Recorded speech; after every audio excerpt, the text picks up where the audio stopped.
Click on subscribe button and don't forget to hit the bell icon.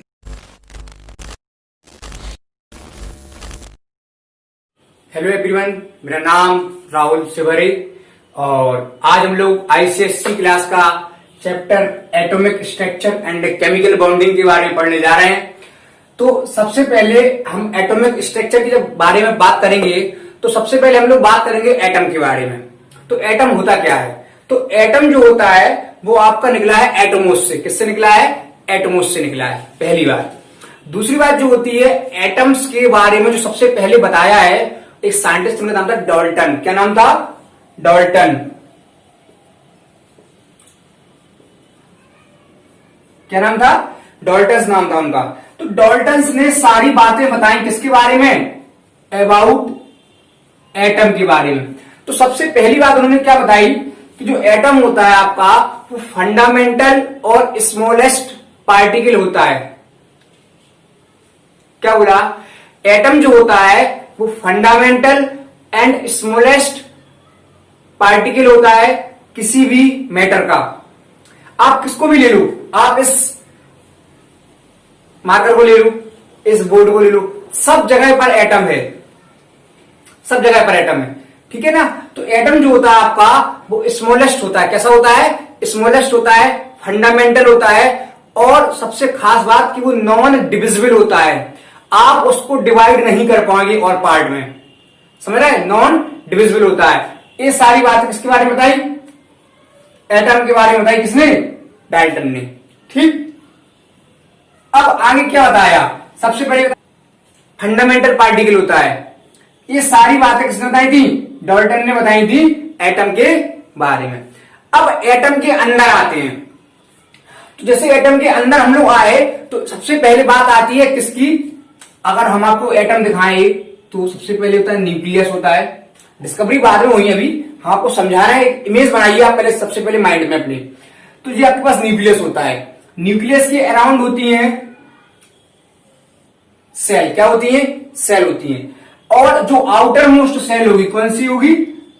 Outer most shell जो होगी, उस outer most shell को हम लोग बोलते हैं वैलेंस सेल। क्या बोलते हैं? Valence shell. Outermost shell को हम लोग बोलते हैं वैलेंस सेल। और इन सारी की सारी सेल्स में इलेक्ट्रॉन होते हैं। क्या होते हैं? इलेक्ट्रॉन होते हैं। तो जब इलेक्ट्रॉन होते हैं तो अब हम लोग बात करने जा रहे हैं बेटा सबसे पहले डिस्कवरी ऑफ इलेक्ट्रॉन। किसकी बात करने जा रहे हैं? डिस्कवरी ऑफ इलेक्ट्रॉन की बात करने जा रहे हैं। तो अगर हम लोग सबसे पहले देखें, सबसे पहले एक साइंटिस्ट टाइम का नाम था, क्या नाम था? J Thomson. क्या नाम था? J Thomson. तो जे थॉमसन जो साइंटिस्ट थे, उन साइंटिस्ट ने क्या किया? एक डिस्चार्ज ट्यूब ली। क्या ली? Discharge tube. इस डिस्चार्ज ट्यूब में क्या किया? डिस्चार्ज ट्यूब ली। इस डिस्चार्ज ट्यूब में जो प्रेशर रखा गैस का, वो कितना रखा? 0.1 mmHg, यानी 0.1 मिलीमीटर ऑफ मरकरी प्रेशर रखा। हाई वोल्टेज डीसी यानी डायरेक्ट करंट का प्रयोग किया और पूरे के पूरे सेटअप को इस तरीके से लगाया। जब उसको बैटरी से कनेक्ट किया, वोल्टेज दिया, तो क्या देखा कि नेगेटिव वाले इलेक्ट्रोड से, और नेगेटिव का इलेक्ट्रोड कौन होता है बेटा? कैथोड। यानी कि नेगेटिव वाले इलेक्ट्रोड से लगातार कुछ पार्टिकल्स निकल रहे हैं और वो डायरेक्ट जा रहे हैं स्ट्रेट लाइन। कैसे जा रहे हैं? स्ट्रेट लाइन जा रहे हैं और पॉजिटिव प्लेट की ओर जा रहे हैं। क्या बोला? लगातार नेगेटिव वाले इलेक्ट्रोड से कुछ पार्टिकल निकल रहे हैं और लगातार पॉजिटिव वाले इलेक्ट्रोड की तरफ मूव कर रहे हैं। बस में इनको नाम दिया उन्होंने कैथोड रेस। क्या नाम दिया? Cathode rays. समझ में आई?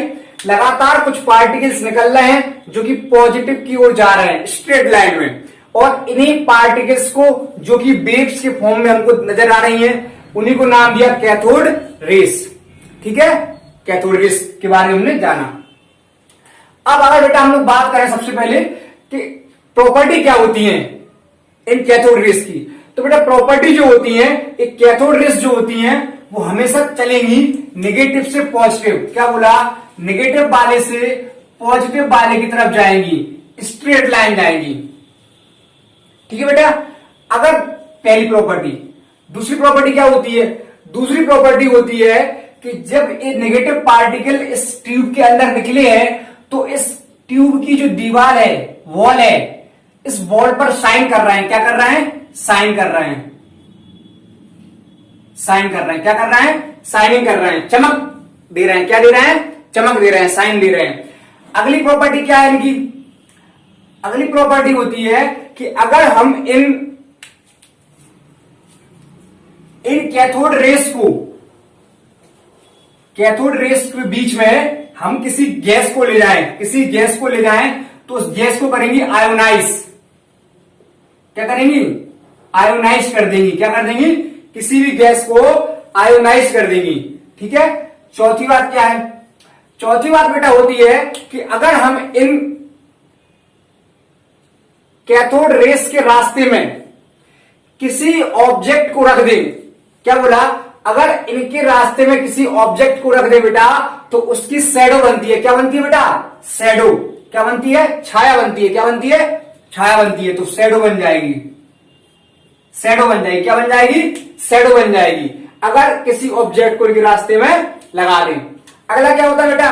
अगर फोटोग्राफिक प्लेट, बेटा फोटोग्राफिक प्लेट क्या होती है? अगर आपने देखा हो, एक्सरे वगैरह देखा हो, तो उसको हम लोग बोलते हैं फोटोग्राफिक प्लेट। ठीक है। तो फोटोग्राफिक प्लेट जो होती है उसको इफेक्ट करती है। क्या करती है? फोटोग्राफिक प्लेट को क्या करती है? इफेक्ट करती है। कौन बेटा? Cathode rays. तो कौन कौन सी प्रॉपर्टी जानी हमने? नेगेटिव से पॉजिटिव चलेंगी, स्ट्रेट लाइन चलेंगी, साइनिंग करेंगी इसकी वॉल पर। अगर गैस को ला दिया जाए तो क्या कर देंगे? उसको आयोनाइज कर देंगी। और अगर किसी ऑब्जेक्ट को रख दिया जाए तो क्या बनाएंगी? शैडो बनाएंगी। और अगर फोटोग्राफिक प्लेट को लाया जाए इनके बीच में तो क्या होगा? फोटोग्राफिक प्लेट को इफेक्ट करेंगी, यानी उसकी इमेज क्या हो जाएगी? इफेक्ट कर जाएगी, बदल जाएगी। ठीक है। तो इस तरीके से कैथोड रेस की प्रॉपर्टी होती है। बात समझ पाए आप लोग? समझ पाए? ठीक है। अच्छा, अब आगे कुछ और प्रॉपर्टी की बात। इलेक्ट्रॉन होता है 1.6 10 की पावर 19 कूलम माइनस के। उसका मास कितना होता है? 9.10 10 की पावर माइनस के 31 kg। और अगर बात करें रेडियस कितनी होती है किसकी? एटम की। तो रेडियस होती है 2.8 इंटू 10 की पावर माइनस के 13 सेंटीमीटर। समझ पाए बेटा? तो दिस इज ऑल अबाउट, सारी की सारी बातें जो हुई हमारी वो इलेक्ट्रॉन के बारे में हुई। किसके बारे में हुई? इलेक्ट्रॉन के बारे में हुई। ठीक है। इलेक्ट्रॉन के बारे में आप लोग समझ गए। और जो मिल्कन थे उन्होंने क्या बताया? E/m ratio, E/m ratio of electron, यानी कि charge upon mass ratio. Charge upon mass ratio के बारे में किसने बताया? मिल्कन से बताया। किसने बताया? मिल्कन ने बताया। बात समझ पाए आप लोग? मिल्कन के बारे में हो गया। तो इस तरीके से सारी की सारी प्रॉपर्टी जो थी वो हमने बात करी कैथोड रेस के बारे में। और कैथोड रेस जो होती हैं वो मिलके बनी होती हैं नेगेटिव पार्टिकल से। और उस नेगेटिव पार्टिकल को हम लोग क्या बोलते हैं बेटा? इलेक्ट्रॉन बोलते हैं। क्या बोलते हैं? इलेक्ट्रॉन बोलते हैं। तो इलेक्ट्रॉन का चार्ज देखा, मास देखा, रेडियस देखी। ठीक है ना। और उसके बाद उसका जो E/m वैल्यू थी वो किसने दी है? मिल्कन ने दी है। ठीक है बेटा। तो इस तरीके से डिस्कवरी हो गई किसकी? इलेक्ट्रॉन की एंड कैथोड रेस की। कैसे प्रूफ हुआ इस बात का कि जो इलेक्ट्रॉन होते हैं वो नेगेटिव चार्ज होते हैं। तो अगर हम लोग electric field and magnetic field को अप्लाई करें इन कैथोड रेस के रास्ते में, या हम लोग बोले कि electric field and magnetic field जो होगी आपकी, इलेक्ट्रिक फील्ड और मैग्नेटिक फील्ड को अगर हम लगाएं और उनके रास्ते से, उनके बीच से इन कैथोड रेस को निकालें तो आप लोग क्या देखेंगे कि जो कैथोड रेस होंगी वो डिफ्लेक्ट हो जाएंगी, अट्रैक्ट हो जाएंगी टूवर्ड्स पॉजिटिव प्लेट। कौन सी प्लेट की तरफ? पॉजिटिव प्लेट की तरफ चली जाएंगी। और पॉजिटिव प्लेट की तरफ जाना ही इस बात का प्रूफ दे रहा है कि जो इलेक्ट्रॉन होते हैं वो कैसे होते हैं? नेगेटिव चार्ज होते हैं। कैसे होते हैं इलेक्ट्रॉन? इलेक्ट्रॉन पर कौन सा चार्ज होता है? नेगेटिव चार्ज होता है। क्यों? क्योंकि जब हमने इलेक्ट्रिक फील्ड या मैग्नेटिक फील्ड को अप्लाई किया तो डिफ्लेक्ट हो गई किसकी तरफ? पॉजिटिव प्लेट की तरफ डिफ्लेक्ट हो गई। इस बात से प्रूफ हुआ इस बात का कि इनके ऊपर कौन सा चार्ज होता है, नेगेटिव चार्ज होता है। ठीक है, अगला टॉपिक आ रहा है डिस्कवरी ऑफ पॉजिटिव पार्टिकल, यानी हम कह सकते हैं डिस्कवरी ऑफ प्रोटॉन। तो डिस्कवरी ऑफ प्रोटॉन के लिए जो साइंटिस्ट आए वो थे गोल्डस्टीन। कौन थे, गोल्डस्टीन। 1886 गोल्डस्टीन जो कि वर्क कर रहे थे प्रोटॉन की डिस्कवरी पर। किस पर, प्रोटॉन की डिस्कवरी पर। तो क्या किया, सबसे पहले एक डिस्चार्ज ट्यूब ली और इस डिस्चार्ज ट्यूब में प्रेशर और टेम्परेचर कंडीशन अप्लाई की। प्रेशर जो रखा वो काफी लो रखा गया और हाई करंट रखा गया। तो देखा क्या उन्होंने कि पॉजिटिव वाले इलेक्ट्रोड से कुछ पार्टिकल लगातार निकल रहे हैं और वो पार्टिकल जो है वो नेगेटिव की ओर जा रहे हैं, स्ट्रेट लाइन जा रहे हैं। पॉजिटिव से निकल के नेगेटिव की ओर स्ट्रेट लाइन जा रहे हैं और इस नेगेटिव को बनाया गया परफोरेटेड। कैसा बनाया गया, परफोरेटेड गैस का, जिससे कि आने वाले पार्टिकल इसको पार करके इसके पीछे जो लगाई गई है जेडएनएस की कोटिंग, जिंक सल्फाइड। इस जिंक सल्फाइड की कोटिंग पर जब ये पार्टिकल स्ट्राइक करेंगे तो स्ट्राइक करने पर यहां पर होगा ग्लो। क्या होगा, ग्लो। और इस ग्लो को हम लोग नाम देंगे फ्लोरोसेंस। क्या नाम देंगे, फ्लोरोसेंस। जब पॉजिटिव के पार्टिकल इस नेगेटिव के इलेक्ट्रोड को पार कर इस जेडएनएस पर स्ट्राइक करेंगे तो यहां पर ग्लो होगी और इस ग्लो को नाम देंगे फ्लोरोसेंस। और इन आने वाली रेस को नाम दिया गया पॉजिटिव रे, या कह सकते हैं एनोड रेस। पॉजिटिव रेस या एनोड रेस। और अगर हम बात करें इनकी प्रॉपर्टी की तो इनकी प्रॉपर्टी की बात करेंगे तो स्ट्रेट लाइन निकलती है पॉजिटिव से नेगेटिव की टूवर्ड्स, यानी कि पॉजिटिव से जाती है नेगेटिव पर स्ट्रेट लाइन जाती है, पहली प्रॉपर्टी। और फोटोग्राफिक प्लेट को लगा दिया जाए, किसको लगा दिया जाए, फोटोग्राफिक प्लेट को लगा दिया जाए तो फोटोग्राफिक प्लेट को करेंगी इफेक्ट। क्या करेंगी, फोटोग्राफिक प्लेट को इफेक्ट करेंगी। बात समझ में आई, ठीक। अगर हम लोग बात करें किसी गैस को इनके बीच में ला दिया जाए तो उस गैस को करेंगी आयोनाइज। क्या कर देंगी, आयोनाइज कर देंगी गैस को। ठीक है, अगली बात क्या है, अब इन पर जो चार्ज होता है कितना, 1.602 10 की पावर माइनस के 19 कूलम, और मास होता है 1.67 10 की पावर माइनस के 27 केजी। ठीक है, और इनका जो E/M रेशियो होता है वो डिपेंड करता है कि आपने किस गैस को इसके अंदर लिया है। जिस गैस को आप लेंगे उसके हिसाब से ही चार्ज अपॉन मास रेशियो आएगा।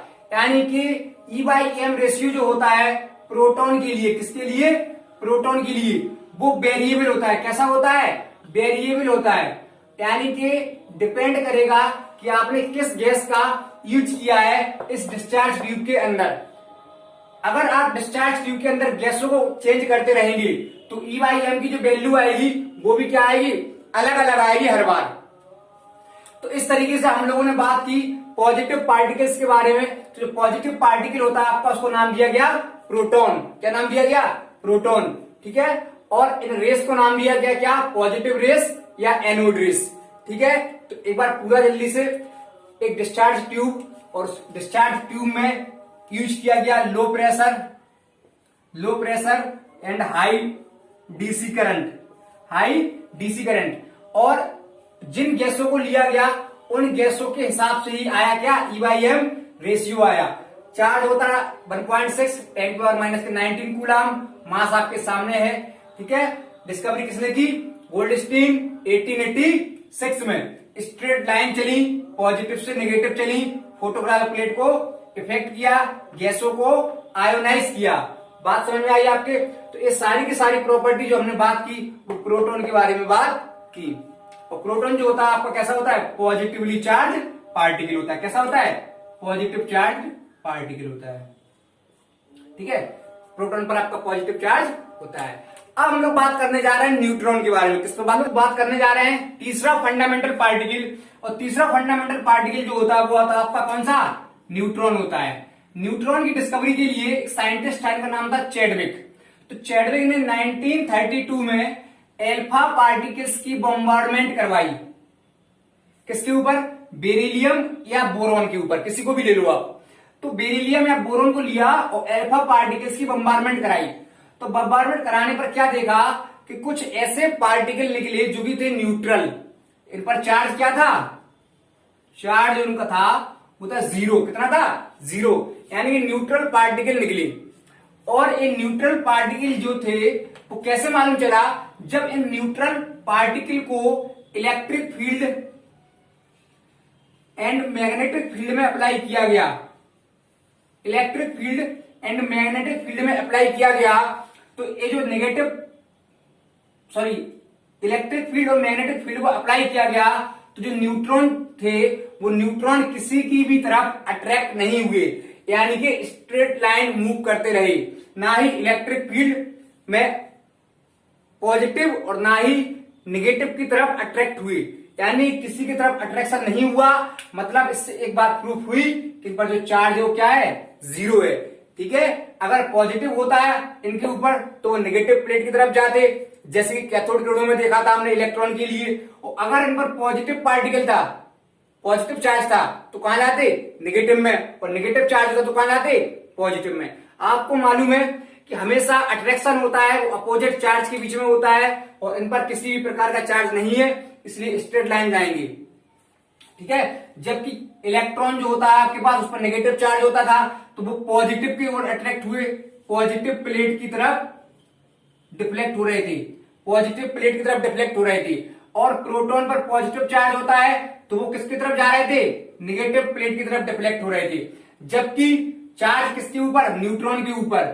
न्यूट्रॉन के ऊपर कोई भी चार्ज नहीं होता है, चार्ज जीरो होता है, इसलिए इनका डिफ्लेक्शन नहीं होता है, नो डिफ्लेक्शन। ठीक है, तो इस बात को याद रखिएगा आप कि जो न्यूट्रॉन होते हैं चार्ज क्या होता है? जीरो होता है। अगली बात, न्यूट्रॉन का जो E/m होगा वो क्या होगा?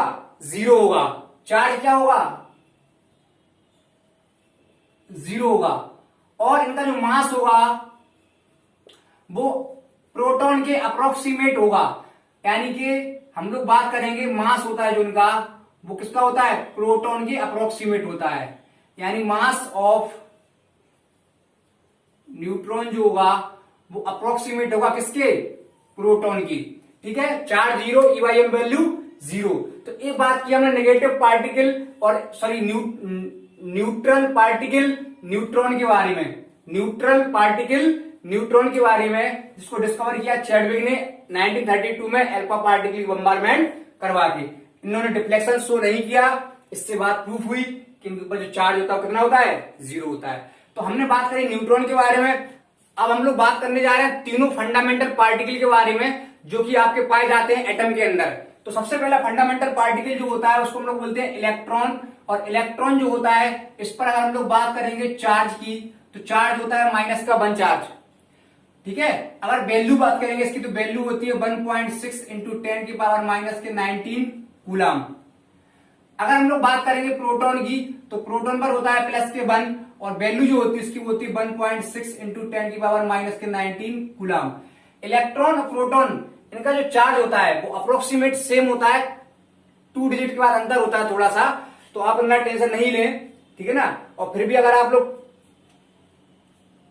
देखेंगे तो 1 और 2 डिजिट के बाद चेंज आएगा, तो आपको जरूरत नहीं है इस बात की। ठीक है, उसके बाद हम लोग बात करेंगे न्यूट्रॉन पर, तो न्यूट्रॉन का चार्ज जीरो होता है। और इसका अगर चार्ज बात करेंगे डिस्कवरी ऑफ इलेक्ट्रॉन, तो जे थॉमसन किसने की थी? जे थॉमसन ने। प्रोटॉन की किसने की थी? गोल्डस्टीन। और न्यूट्रॉन की किसने की थी? चैडविक ने। ठीक है, तो ये हमने बात की ऑल अबाउट तीनों पार्टिकल की, electron J Thomson, proton Goldstein, neutron Chadwick. और ई पर कितना चार्ज? माइनस के 1.6, प्रोटॉन पर न्यूट्रॉन पर जीरो चार्ज। ठीक है, इस तरीके से। तो ये हमने ऑल अबाउट बात कर ली फंडामेंटल पार्टिकल के बारे में। अब